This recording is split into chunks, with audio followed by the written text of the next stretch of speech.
ध्यान योग का ऑनलाइन कोर्स आप हमारे वेबसाइट पर जाकर किसी भी समय ज्वाइन कर सकते हैं। ध्यान योग के साथ स्वर योग, प्राकृतिक चिकित्सा और विश्व दर्शन फिलॉसफी का कोर्स भी आप हमारे वेबसाइट पर जाकर किसी भी समय ज्वाइन कर सकते हैं।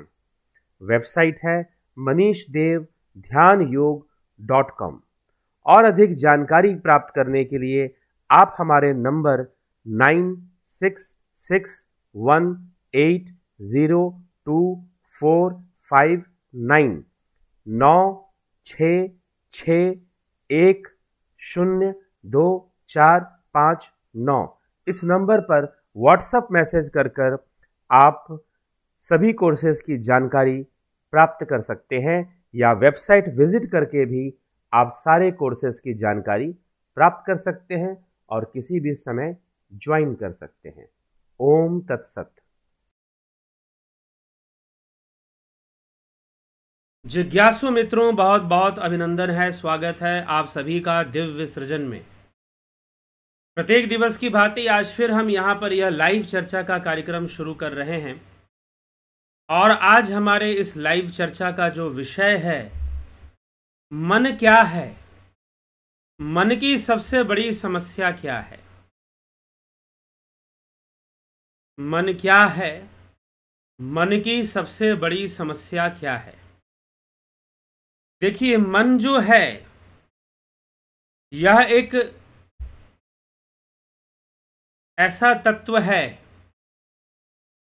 द्वंदात्मक तत्व। क्यों? क्योंकि मन का विकास कैसे होता है। एक तरफ मन जो है इंद्रियों से जुड़ा हुआ है। मन क्या है, इस विषय को, इस बात को हम समझें उससे पहले अगर हमें ये बात समझ में आए कि मन की सबसे बड़ी समस्या क्या है, तो उसकी समस्या का कारण जो है, उसकी समस्या का जो कारण है वो वही मन के क्या होने का उत्तर हो जाएगा कि मन क्या है। क्योंकि मन जो है उसी के कारण उसकी सबसे बड़ी समस्या भी है। तो आज हम इस मनोवैज्ञानिक पक्ष पर चर्चा करेंगे। मनोवैज्ञानिक विषय है ये, और यह नहीं कि किसी ने क्या कहा है।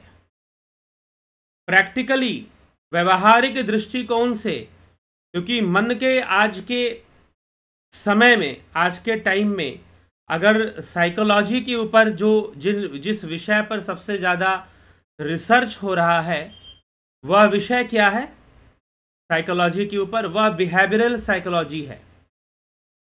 मनुष्य के बिहेवियर को समझना, उसके बाहरी व्यवहार को समझना, जबकि वह साइकोलॉजी का मुख्य भाग ना होकर एक अंग मात्र है, एक बाहरी अंग मात्र है। भीतर से मन कैसे कार्य कर रहे हैं अगर हम इसको ना समझे तो बिहेवियर, क्योंकि बाहर जो भी व्यवहार प्रकट हो रहा है वो भीतर के विचारों से ही हो रहा है। तो इसीलिए मन क्या है और मन की सबसे बड़ी समस्या क्या है। देखिए, मन की सबसे बड़ी समस्या क्या है। मन की सबसे बड़ी समस्या क्या हो सकती है, आप खुद ही विचार करें। तो मन की सबसे बड़ी समस्या यही है कि मन जो है वह परिवर्तन को स्वीकार नहीं करता है। जीवन में आने वाले परिवर्तन जो प्रकृति के वशीभूत, कर्म के वशीभूत, अगर हम कर्म के वशीभूत भी कहें तो कर्म प्रकृति से बाहर नहीं होते, या कर्म प्रकृति के बंधन से स्वतंत्र नहीं होते। तो प्रकृति कहने में सब कुछ समाहित है। तो प्रकृति के वशीभूत मन जो है चलता है, लेकिन मन को प्रकृति में होने वाली घटनाएं जल्दी से पसंद नहीं आती हैं। कुछ चीजें उसे इंद्रियों के अनुकूल हुई तो वो उसे अच्छी लगती हैं, और जहां प्रतिकूल होती हैं वो उसे अच्छी नहीं लगती हैं। कोई बहुत बड़ा परिवर्तन आ जाए तो मन को पसंद नहीं है। कुछ परिवर्तन जो थोड़ा संतुलन उत्पन्न करते हैं या फिर इंद्रियों को संतुष्ट करते हैं, मन उससे प्रसन्न हो जाता है। लेकिन अगर कोई परिवर्तन आ जाए तो मन उससे प्रसन्न नहीं होता, मन दुखी हो जाता है। तो जीवन में हमारे अनेकों परिवर्तन आते हैं, जिसके कारण मन जो है वो दुखी हो जाता है, जिसके कारण मन जो है वो अशांत हो जाता है और मन में दुख व्याप्त हो जाता है। तो संसार के अंदर जो परिवर्तन आते हैं, अनेकों परिवर्तन हमारे जीवन में आते हैं, हमारे रिश्ते नातों में आते हैं, हमारे आर्थिक स्थिति में आते हैं, हमारे पारिवारिक स्थिति में अनेकों परिवर्तन आते हैं। तो यह जो भी परिवर्तन आते हैं वो कई बार मन को स्वीकार नहीं होता। जैसे कि एक बार क्या हुआ कि एक बूढ़ी माता, वो बहुत छोटे से घर में रहती थी और बहुत छोटे से घर में रहती थी। अपनी मेहनत कर कर उसने अपने बच्चों को पढ़ाया लिखाया और बच्चे बहुत बड़े बन गए। कोई बच्चा इंजीनियर बन गया, कोई डॉक्टर, कोई आईएएस, इस तरह से बहुत बड़े अधिकारी के पद पर वो चले गए। और फिर उन बच्चों ने एक बहुत बड़ा घर खरीदा, बहुत बड़ा बंगला खरीदा और अपनी माँ को वहाँ पे रखा कि माँ, तू सारी जिंदगी इस छोटे से झोपड़े में रही है, चल तू अब बड़े घर में चल। बंगले में अपनी माँ को वहाँ पर रखा, अपनी माँ को वहाँ पर रहने का स्थान दिया। माँ वहाँ रहने लगी, लेकिन तब शिकायत थी कि घर छोटा है। पहले शिकायत थी कि घर छोटा है, अब तो घर बड़ा हो गया। लेकिन दुर्भाग्यपूर्ण यह है कि माँ का जो मन है वो वहाँ भी नहीं लगता। अपने जिंदगी के 40-45 वर्ष जो है उस माता ने अपने उस छोटे से घर में बिता दिया। अब 45 वर्षों के बाद वह एक बहुत बड़े घर में जा रही है, बहुत बड़े घर में जा रही है। तो बहुत बड़े घर में जब वो गई तो उसका मन नहीं लग रहा। घर तो बड़ा है, सारी सुख सुविधाओं से लैस है, लेकिन फिर भी उस बूढ़ी माता का मन नहीं लग रहा, क्योंकि उसका जो मन था वो वहाँ उस छोटे से घर में लग गया था और छोटे से घर में छोटी सी व्यवस्थाओं के बीच वो लग गया था। अब इस बड़े घर में उस बूढ़ी औरत का मन जो है, स्त्री का जो मन है वो लग नहीं रहा है और वह जो है कभी इधर भागती है, कभी उधर भागती है। उसे, उसके हृदय को, उसके मन को चैन नहीं है, शांति नहीं है और वह जो है, उसका जो मन है बहुत ही अशांत हो गया है। इसी प्रकार से कई कारण, क्योंकि छोटे घर में प्रत्येक वस्तु उसके हाथ के पहुंच में थी। हाथ बढ़ाया तो ये मिल गया, हाथ बढ़ाया वो मिल गया। लेकिन बड़े घर में सारी चीजें दूर दूर रखी गई हैं, दूर दूर रखी गई हैं। कहीं भी उसे जाना है तो दूर जाना है। छोटे घर में बाथरूम भी उसके पास था, लेकिन अब तो यहाँ पर भी बाथरूम भी दूर, सब कुछ बड़ा बड़ा और दूर दूर पे उसे जाना पड़ता है। तो वो भी उसके लिए कष्टकारी हो गया है वृद्धावस्था में। तो अब जो है उसका मन वहाँ भी नहीं लग रहा है। उसका मन तो, उसको तो उल्टे सीधे सपने आ रहे हैं बड़े बंगले में। उसका मन नहीं लग रहा है बड़े बंगले में, उसको बहुत सारे उल्टे सीधे सपने आ रहे हैं और बहुत ही मन में अनेकों विचार आ रहे हैं। भय भी लगता है और कभी कभी डर भी लगता है। तो अब जो है उसका मन वहाँ नहीं लग रहा। इसी प्रकार से मनुष्य का मन जो है, जहाँ कुछ परिवर्तन हो जाता है तो उसका मन एडजस्ट नहीं करता है, उसका मन नहीं लगता है। इसी प्रकार से फ्रांस की क्रांति में कहते हैं कि बहुत सारे क्रांतिकारियों को काल कोठरी में डाल दिया गया। लेकिन जब वो उस काल कोठरी से फ्रांस की आज़ादी हुई 7 वर्षों की क्रांति के बाद, और फिर जो है जब आज़ादी मिली और वो सारे क्रांतिकारियों को छोड़ा गया, तो उनको सूर्य की रोशनी बर्दाश्त नहीं। उन्होंने कहा कि नहीं, हमें अंधेरे में रहने दो, हम अब अंधेरे में रहने के आदी हो चुके हैं, हम वहीं रहेंगे, हमें ये सूर्य की रोशनी, तेज रोशनी बर्दाश्त नहीं हो रही। भला ये मन क्या है, भला ये मन कैसा है? मन नहीं लग रहा है। होना तो ये चाहिए था कि पहले तो मन उनका काल कोठरी में भी नहीं लगा होगा। जब उन्हें काल कोठरी की सजा दी गई तो मन तो उनका वहां भी नहीं लगा होगा, लेकिन फिर रहते रहते अब वो वहीं एडजस्ट हो गए। अब जो है जब उनको बाहर निकाला गया तो बेचारों का मन नहीं लग रहा, क्योंकि सूर्य की रोशनी उन्हें पसंद नहीं है। इसी प्रकार अब देखो, तंबाकू का स्वाद कितना घटिया होता है, कितना गंदा होता है, लेकिन फिर भी लोग खाते हैं और खाते खाते आदी हो जाते हैं। कोई शराब पीता है, विस्की, रम, ऐसी चीजें पीता है, तो वह जो है उसको भी स्वाद अच्छा नहीं लगता है, लेकिन दोस्तों के संग थोड़ा थोड़ा पीते पीते लग गई आदत, अब तो मन नहीं करता है पीने का, अब तो उसके नशे की आदत पड़ गई है, स्वाद को कौन पूछता है, अब तो वो स्वादिष्ट ही लगता है, उसकी खुशबू भी, उसकी दुर्गंध भी अब सुगंध लगती है।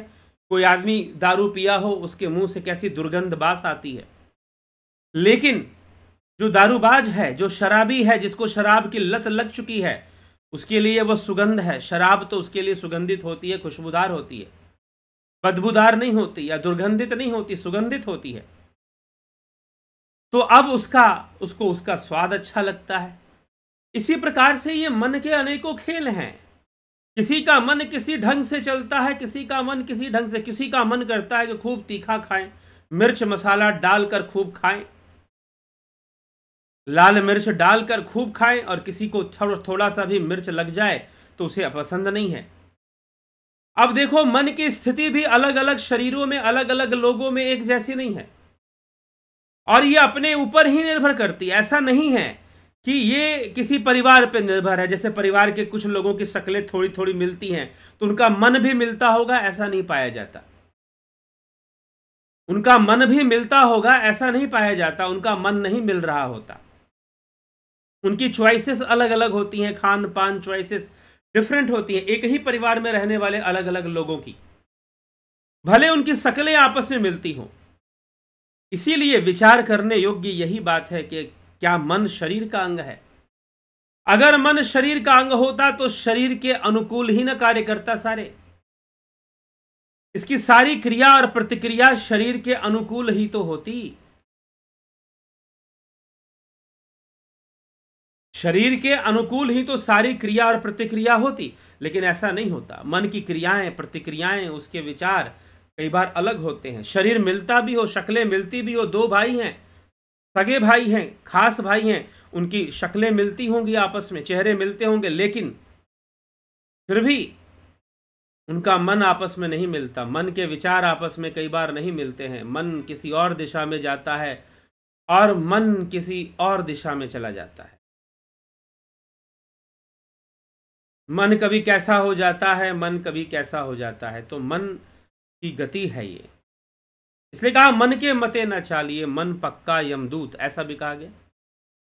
लेकिन मन को देवता भी कहा गया, मन ही देवता, मन ही ईश्वर, मन से बड़ा न कहे। कवियों ने अलग अलग बातें कही हैं। हम यहाँ पर व्यवहारिक दृष्टिकोण से समझने का, वैज्ञानिक दृष्टिकोण से समझने का प्रयास करेंगे। तो मन के बारे में कहें तो मन किसी का कुछ, किसी का कुछ, किसी को अमृत प्रिय तो किसी को विष भी प्रिय है।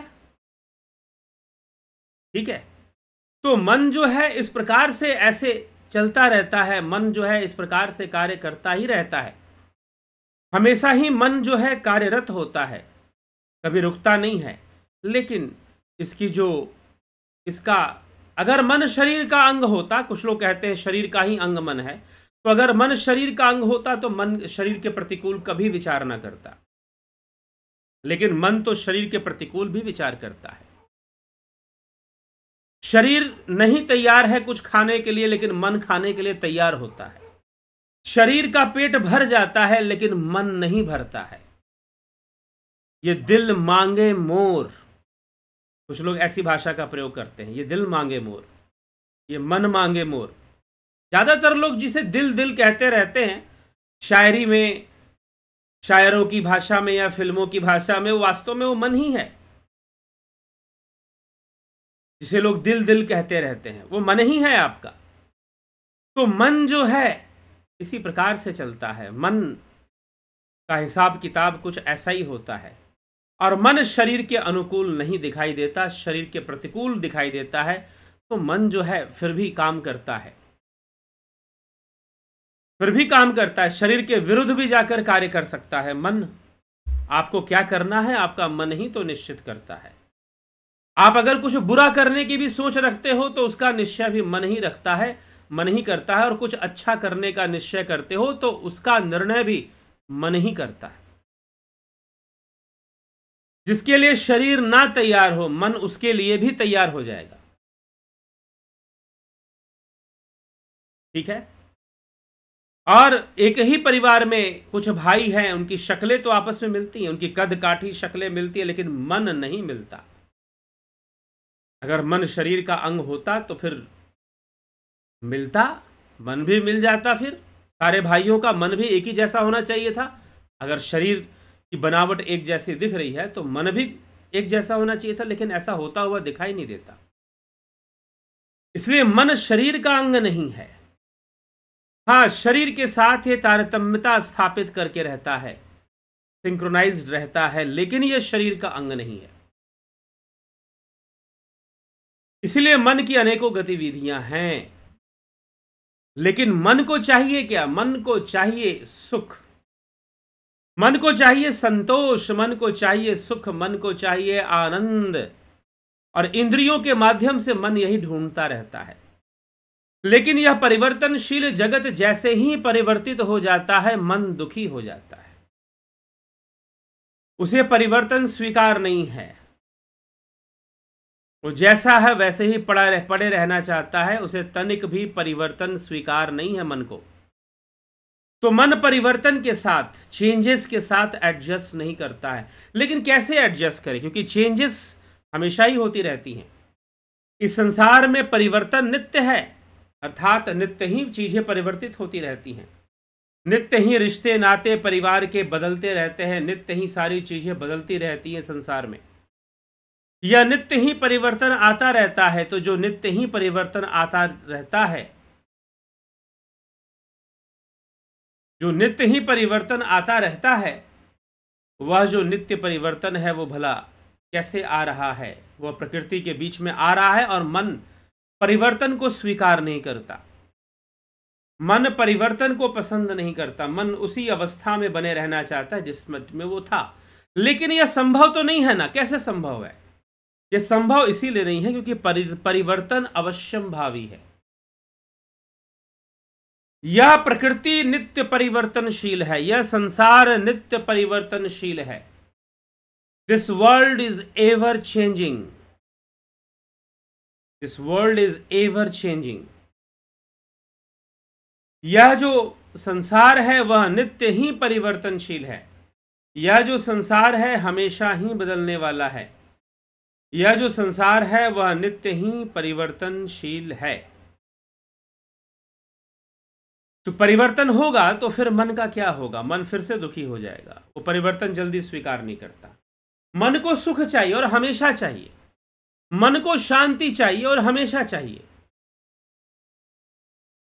इटर्नल हैप्पीनेस चाहिए मन को। मन को इटर्नल चाहिए, शाश्वत सुख चाहिए मन को। मन को शाश्वत एंजॉयमेंट चाहिए, शाश्वत इटर्नल ब्लिस।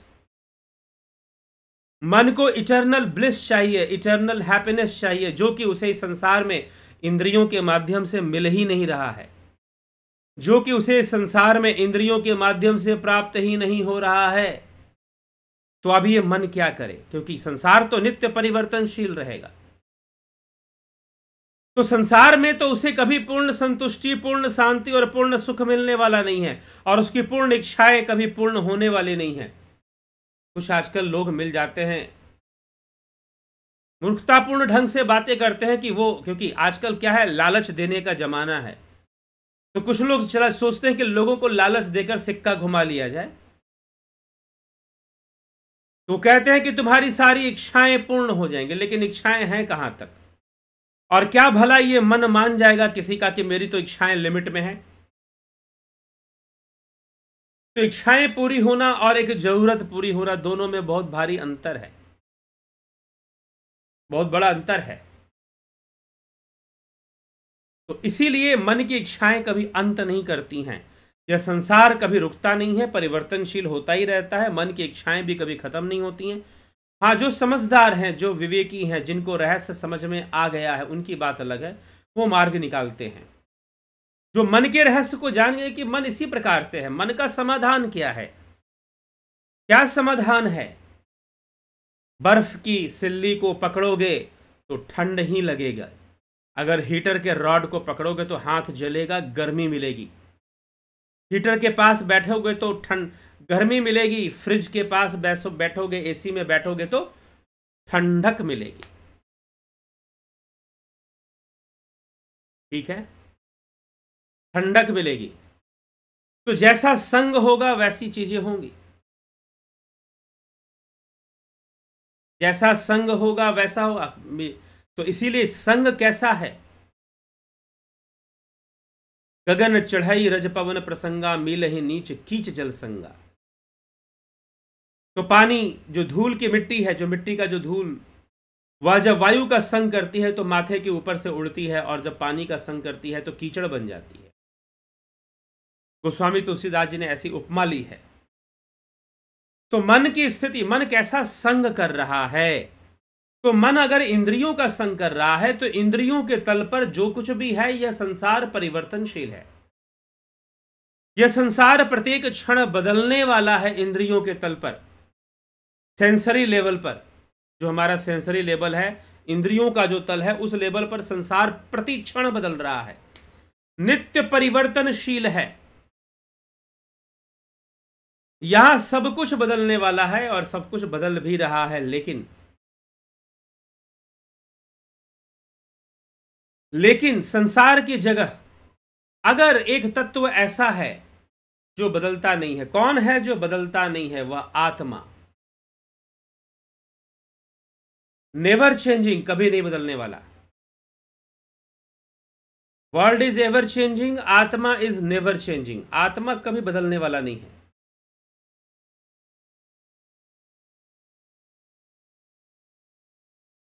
आत्मा कभी भी बदलने वाला नहीं है।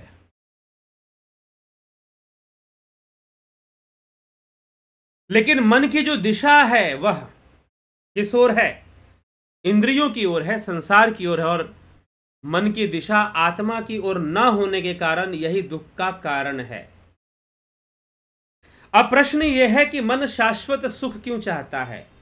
मन शाश्वत शांति क्यों चाहता है? मन शाश्वत स्थिरता क्यों चाहता? वो चाहता हमेशा सुखी रहे, हमेशा आनंद में रहे, हमेशा शांत रहे। मन क्यों चाहता है? क्योंकि इसके अंदर आत्मा का तत्व विद्यमान रहता है। आत्मा का तत्व विद्यमान रहता है, चैतन्य की शक्ति विद्यमान रहती है मन के भीतर। मन के संपूर्ण कार्य में चेतना का योगदान रहता है। लेकिन मन की जो दिशा है, क्योंकि यह मन बना कैसे है? सांख्य शास्त्र के अनुकूल अगर हम विचार करें तो मन कैसे बना है, मन कैसे निर्मित हुआ है, मन कैसे अस्तित्व में आता है? तो तीन गुणों से बुद्धि और अहम तत्व और फिर मन का निर्माण होता है। तीन गुणों का जब विकास होता है तो उसमें सबसे पहले महत, अहत, बुद्धि और अहंकार, और फिर मन।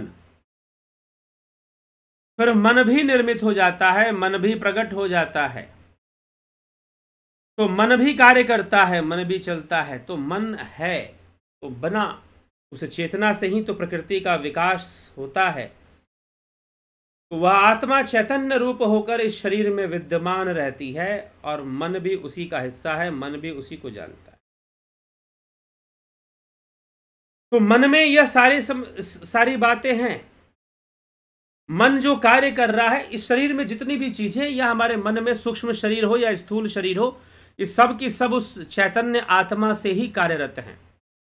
यद्यपि वह चैतन्य आत्मा कभी भी संसार के विषयों में या इंद्रिय विषयों में इन्वॉल्व नहीं होता। वो दृष्टा होकर भी भावनाओं को उत्पन्न नहीं करता या भावनाओं का प्रसार नहीं करता, भावनाओं को विकसित नहीं करता। इसलिए वह आत्मा तत्व, वह चैतन्य, वह चेतना भावातीत है। भावातीत है, बियॉन्ड इमोशंस, बियॉन्ड फीलिंग्स। तो बियॉन्ड इमोशंस, बियॉन्ड फीलिंग्स मन की स्थिति है।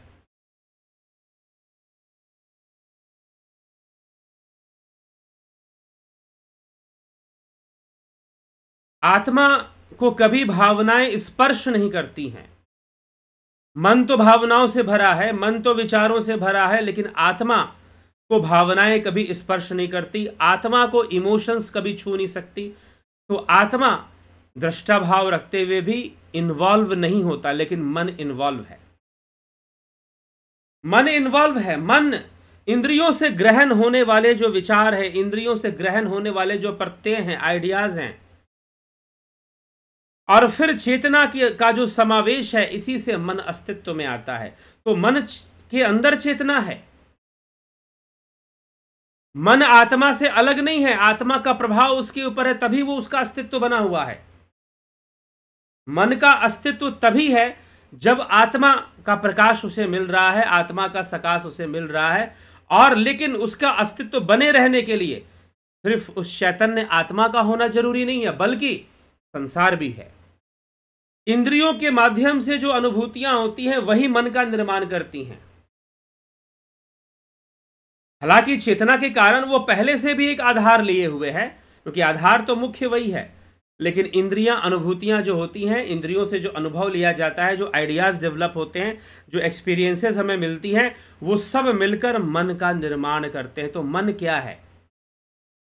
मन के पास एक तरफ चैतन्य है और दूसरी तरफ संसार की अनुभूतियां हैं, सेंसरी एक्सपीरियंसेस हैं, विचार हैं, थॉट्स हैं, संस्कार है। जो कर्म जीव ने किए हैं, उन कर्मों से संस्कार निर्मित होते हैं, वो संस्कार मन का हिस्सा है। विचार मन का हिस्सा है। इंद्रियों के माध्यम से होने वाली अच्छी बुरी जो अनुभूतियां हैं, जो एक्सपीरियंसेस हैं, वो मन का हिस्सा है। और फिर जो हमारी चॉइसेस हैं वो निकल कर आती है, वो भी हमारे मन का ही हिस्सा है। लेकिन चैतन्य से जुड़े होने के कारण, चैतन्य से जुड़ा है तभी उसका अस्तित्व है। चैतन्य से जुड़े होने के कारण मन कार्य करता रहता है, स्वतंत्र रूप से कार्य करता है। मन जो है इंद्रियों के वशीभूत होकर भी बाह्य फिजिकल बॉडी के अलग से कार्य, फिजिकल बॉडी से अलग से ही कार्य करता रहता है। मन, उसी गतिविधियां चलती है। रात को हम सो जाते हैं फिर भी मन जागता रहता है, मन नहीं सोता है। रात को हम सो जाएं फिर भी मन नहीं सोता। हम हर रोज एक जैसा स्वप्न ना देखें, लेकिन फिर भी हम कई तरह के स्वप्न रोज ही देख लेते हैं। तो मन कार्य करता ही रहता है। तो मन के अंदर शाश्वत सुख प्राप्त करने की इच्छा क्यों है? वो इसीलिए है क्योंकि वो चैतन्य से जुड़ा हुआ है। मन की जो इच्छा है कि वो शाश्वत सुख को प्राप्त कर ले, सूक्ष्म है। आत्मा के साथ मन का संबंध गहरा है, फिजिकल बॉडी का संबंध उतना गहरा नहीं है। लेकिन मन का संबंध फिजिकल बॉडी, इस स्थूल शरीर की तुलना में मन का संबंध आत्मा से ज्यादा गहरा है। वो उस आत्मा से, उस चैतन्य से, उस कॉन्शियसनेस से, उस प्योर कॉन्शियसनेस से ज्यादा कनेक्टेड है। यही कारण है कि मन के अंदर इच्छा है कि वो इटर्नल हैप्पीनेस को गेन कर जाए, वो इटर्नल लाइफ को और सुखों को, शाश्वत सुख और इटर्नल ब्लिस को, आनंद को प्राप्त हो जाए। मन यही चाहता है। लेकिन मन के साथ क्यों चाहता है? ऐसे चाहने के पीछे कारण है। कारण यह है कि मन उस आत्मा से जुड़ा है, इसलिए उसकी इच्छा है। वो कहीं ना कहीं प्रकृति के उसमें विकसित हो रहा है, लेकिन जो पुरुष है वो हमेशा ही संसर्गित अवस्था में है, प्रकृति के साथ हमेशा ही सिंक्रोनाइज्ड है। तो जो चैतन्य है वो हमेशा ही जुड़ा हुआ है, मन के साथ भी जुड़ा हुआ है, शरीर के साथ भी जुड़ा हुआ है, और मन कार्य कर रहा है। मन जो है वो कार्य कर रहा है। मन शरीर के साथ भी जुड़ना, मन का और आत्मा का, शरीर के साथ तो मन जुड़ा ही हुआ है, फिर आत्मा के साथ भी जुड़ा हुआ है, एक कनेक्शन बनाकर रखता है और जुड़ाव है, वहीं से उसका अस्तित्व बना हुआ है। इसीलिए मन की इच्छा है इटर्नल ब्लिस को गेन करना, मन की इच्छा है इटर्नल हैप्पीनेस को गेन करना, शाश्वत सुख शांति को प्राप्त करना। लेकिन यह संसार परिवर्तनशील है। अब वो देखता कहां है? संसार में, दृष्टा भाव। इसीलिए दृष्टा भाव का विलय होना जरूरी होता है। योग शास्त्र, पतंजलि का योग शास्त्र यही कहता है कि दृष्टा भाव को खत्म करना है, साक्षी भाव से भी परे जाना है, क्योंकि साक्षी भाव भी बंधन का ही कार्य करता है।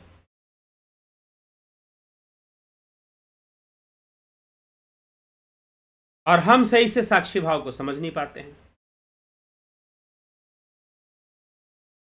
तो फिर बाद में वह दृष्टा भाव भी समाप्त होता है और मन जो है अलग होता है इंद्रिय अनुभूतियों से, फिर वो समाधि को प्राप्त होता है और शाश्वत सुख का अनुभव करता है। लेकिन उससे पहले, क्योंकि इंद्रिय अनुभूतियां, जो सांसारिक अनुभूतियां जो इंद्रियों से प्राप्त हो रही हैं, वो नित्य परिवर्तनशील है, एवर चेंजिंग है। हमेशा ही संसार बदल रहा है, तो सांसारिक अनुभूतियां भी बदल रही हैं। इसलिए मन को इस इंद्रियों में शांति ही नहीं मिल सकती है, क्योंकि संसार अनित्य परिवर्तनशील है। अरे भाई, ठंडी वस्तु को पकड़ोगे तो ठंडक मिलेगी, बर्फ को पकड़ोगे ठंडक मिलेगी, आग को पकड़ोगे गर्मी मिलेगी, हाथ भी जलेगा।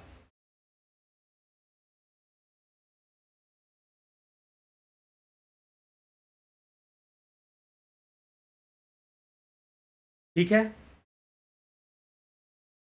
तो मन की सबसे बड़ी समस्या यही है कि जहां वो शाश्वत सुख ढूंढ रहा है उसे मिलता नहीं है, जहां वो इटर्नल ब्लिस ढूंढ रहा है उसे मिलता नहीं है। यही मन की सबसे बड़ी विडंबना है। लेकिन मन को मिलेगा कैसे? जब उसकी दिशा बदल जाएगी।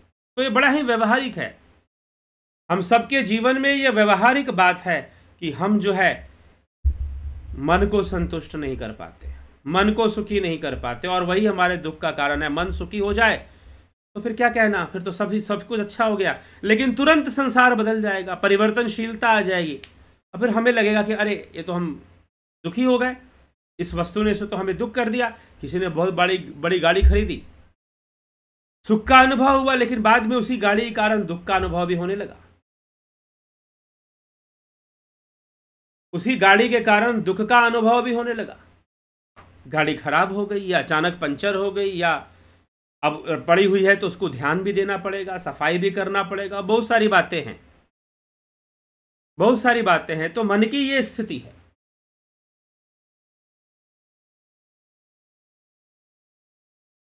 तो मन की ये स्थिति है, इसलिए मन शांत, इसलिए मन की दिशा जब तक नहीं बदलेगी।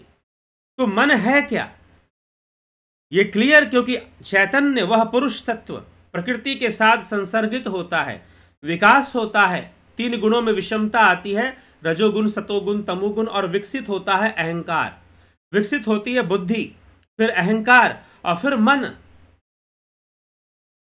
मन विकसित होता है। तो 3 गुण है, तो मन की भी 3 भाव होते हैं, 3 अवस्थाएं होती है, सतोगुण, रजोगुण, तमोगुण। श्री कृष्ण ने, योगेश्वर श्री कृष्ण ने मन की यही 3 भावनाएं बताई हैं, सात्विक, राजसी और तामसी भावनाएं।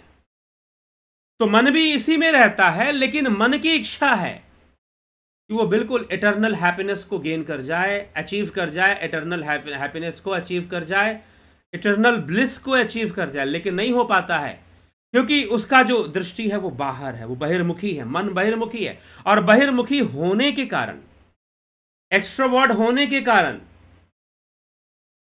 वो संसार की चीजों पर ही निर्भर करता है अपने सुख के लिए, जबकि वो आत्मा से जुड़ा हुआ है, फिर भी उसे वो सुख के लिए निर्भर करता है संसार की वस्तुओं पर।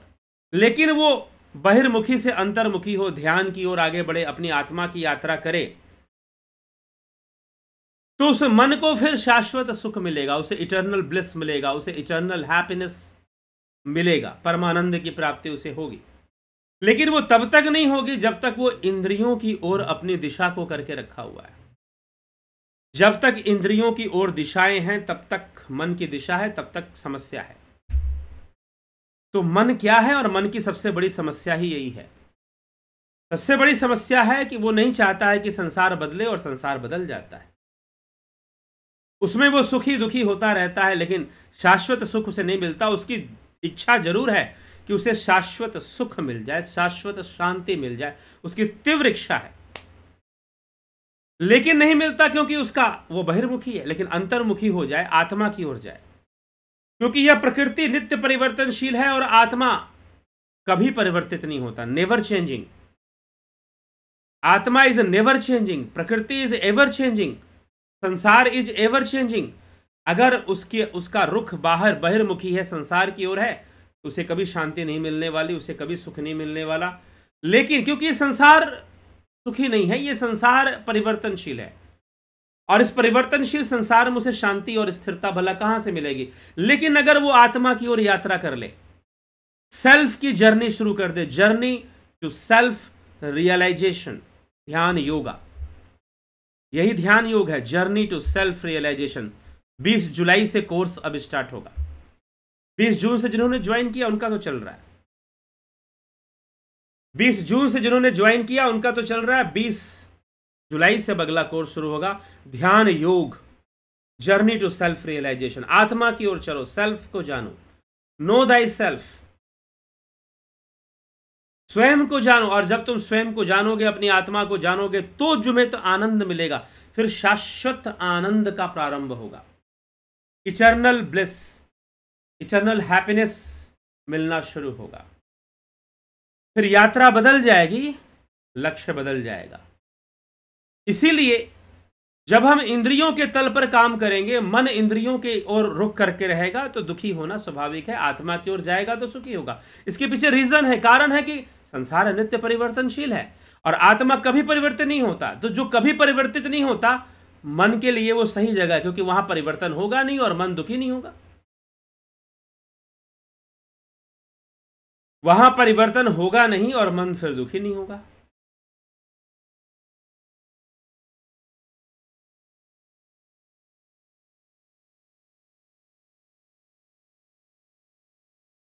तो यह मन की स्थिति है, तो हमें विचार करना है।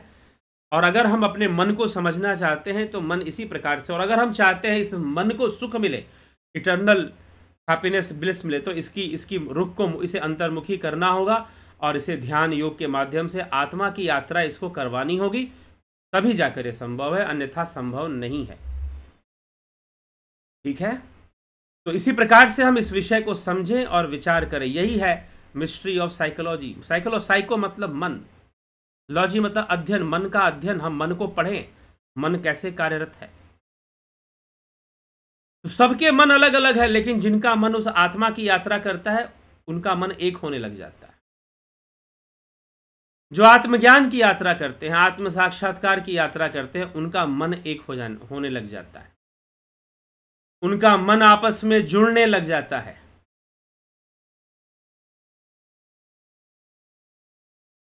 तो उन्हें बहुत लाभ मिलता है और वो मन को उस शाश्वत शांति और शाश्वत सुख तक पहुंचा पाते हैं। अन्यथा भटकाव तो बना रहता है फिर।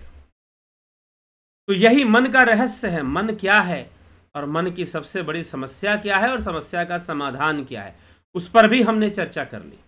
तो चलिए इसी के साथ अभी हम कार्यक्रम को आगे बढ़ाएंगे।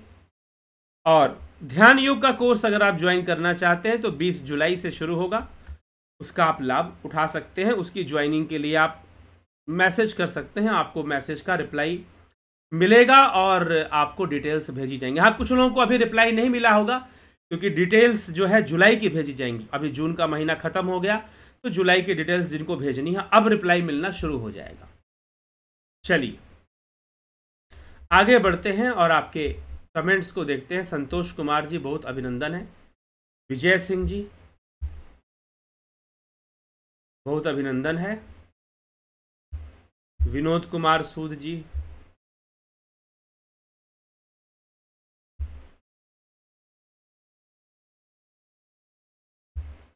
गीता जी, अमन कक्कर जी, एके त्यागी जी, रतन सिंह जी, बहुत अभिनंदन है। शर्मा मनोज जी,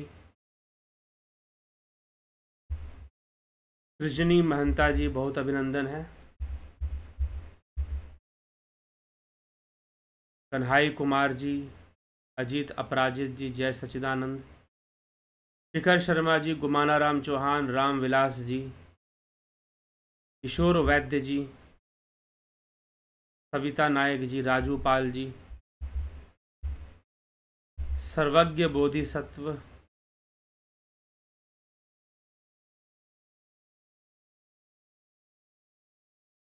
गुरु भक्ति, अनुज सिंह जी। मेरे पिता का निधन हार्ट फेल्यूर से हॉस्पिटल में हो गया। हॉस्पिटल वाले ने केयर नहीं किया, हम लोग चूक गए कि प्राइवेट हॉस्पिटल नहीं ले गए। मन को लगता है कि गलती हो गई। उनकी आत्मा को कष्ट हुआ होगा। आत्मा को क्या कष्ट होगा? जीव को ही कष्ट होगा, मन को ही कष्ट होगा। ठीक है, तो जो भी उनका श्राद्ध है वो आप करें और अच्छे कर्म करें ताकि उस जीव को सही गति प्रदान हो। अच्छे कर्मों से उनको सही गति प्रदान होगी। दिल जो धड़कन करता है वही क्या ईश्वर निवास करते हैं? जी नहीं, ईश्वर सर्वव्यापी हैं और हर जगह निवास करते हैं। दिल जो धड़कन करता है तो फिर ईश्वर मतलब ईश्वर, अगर आप ये कहते हो कि ईश्वर दिल की धड़कन में निवास करते हैं तो ईश्वर ने दिल की धड़कन रोक दी, इसमें दुखी होने वाली क्या बात है? एक तरफ आप ये मानते हैं कि दिल जो धड़कन करता है वहीं क्या ईश्वर निवास करता है? नहीं, वह तो एक बायोलॉजिकल फंक्शन है। बहुत ही हाईली फ्लेक्सिबल मसल्स होती हैं हार्ट की, पुरकिंजे फाइबर्स होते हैं हार्ट में जो बहुत ही हाईली फ्लेक्सिबल हुआ करती हैं, ठीक है, हाईली इलास्टिक हुआ करती हैं वो जो मसल्स हुआ करती हैं, और नर्वस सिस्टम से इम्पल्स लेते हुए ऑटोनॉमस सिस्टम चलता है और वहाँ से इम्पल्स लेते हुए हार्ट जो है बीट होता है। नोड्स होती हैं, नोड्स के माध्यम से एक बायोलॉजिकल फंक्शन है हार्ट का बीट होना। हाँ, जीव है, शरीर के भीतर जीव है, मन है, तो वो आपके हार्ट बीट से भी सूक्ष्म है। उसकी स्थिति बनती है तभी शरीर के सारे चीज़ें काम करती हैं। अगर जीव ना हो, मन ना हो, तो सारी चीज़ें कैसे काम करेंगी? क्योंकि सारी अनुभूतियां भी तो वही मन ले रहा है। विष्णुचंद्र मौर्य जी, मनोज सैन जी, बाबूलाल साहू, नरेंद्र माकुड़े, घनश्याम सरोदे, उत्पल चटर्जी, पिंटू वासवा जी, प्रसिद्ध सिंह जी, धर्मदेव जी, कमलेश खैरनर, जय कौर जी, बहुत अभिनंदन है। Nothing but invisible presence, what is mind, चर्चा हो गई, पूरा सुनिए फिर से। Pavan Kumar Gupta ji, nothing but can we go beyond mind? Mind will take you beyond mind. मन ही मन के परे ले जाता है, ठीक है। मन ही मन की दुनिया के बाहर, मतलब ध्यान में, ध्यान की अवस्था में मन, ध्यान समाधि की अवस्था में मन कार्यरत नहीं रहेगा, तो वही आपको, लेकिन मन ही सहायक बनता है इसमें। इसलिए माइंड को ही ट्रेन करना पड़ता है। अगर हमें ध्यान भी करना है, आध्यात्मिक मार्ग पे भी चलना है, तो मन को ही ट्रेनिंग पहले देनी पड़ती है, अभ्यास करवाना पड़ता है, फिर बाकी घटनाएं घटती हैं। संप्रज्ञात समाधि, असंप्रज्ञात समाधि, सबीज निर्बीज समाधि का अनुभव हो पाता है, ठीक है।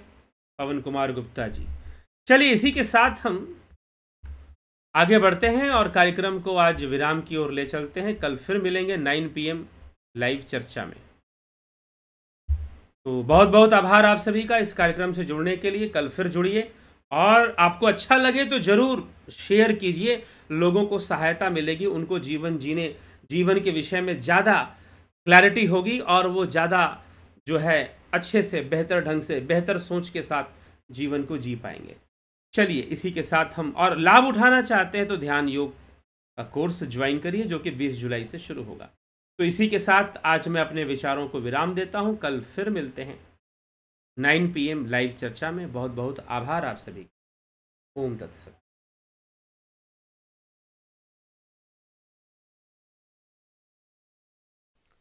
ध्यान योग का ऑनलाइन कोर्स आप हमारे वेबसाइट पर जाकर किसी भी समय ज्वाइन कर सकते हैं।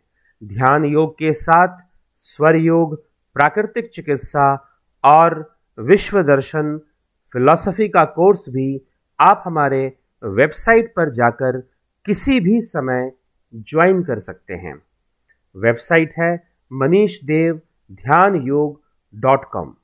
और अधिक जानकारी प्राप्त करने के लिए आप हमारे नंबर 9661802459 9661202459 इस नंबर पर व्हाट्सएप मैसेज कर आप सभी कोर्सेज की जानकारी प्राप्त कर सकते हैं, या वेबसाइट विजिट करके भी आप सारे कोर्सेज की जानकारी प्राप्त कर सकते हैं और किसी भी समय ज्वाइन कर सकते हैं।